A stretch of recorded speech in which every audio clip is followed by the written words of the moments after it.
ऐसा मेरा मानना है कि शायद सबसे खूबसूरत होती हैं वो कविताएं जो उदासियों से उपजी होती हैं।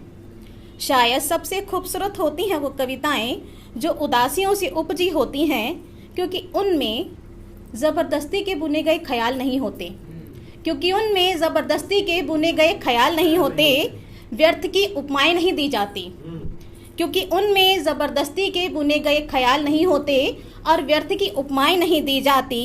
उन्हें लिखने के लिए किसी बाग से पुष्प रंग या तितलियों की चपलता चुराकर नहीं लाई जाती।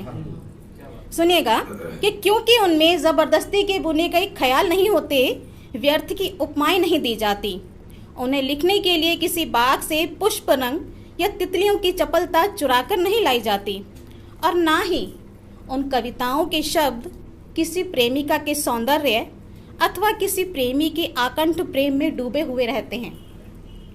ना ही उन कविताओं के शब्द किसी प्रेमिका के सौंदर्य अथवा किसी प्रेमी के आकंठ प्रेम में डूबे हुए ही होते हैं।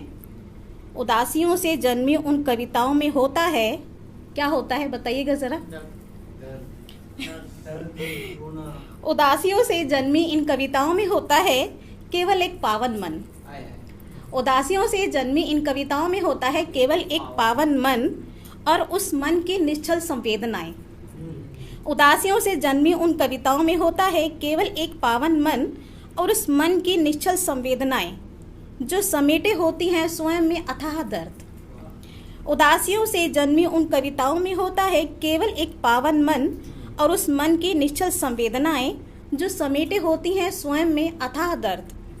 पीड़ा भरी नयनों से टपकते कुछ आंसू, पीड़ा भरी नयनों से टपकते कुछ आंसू, जीवन जीने की विवशता।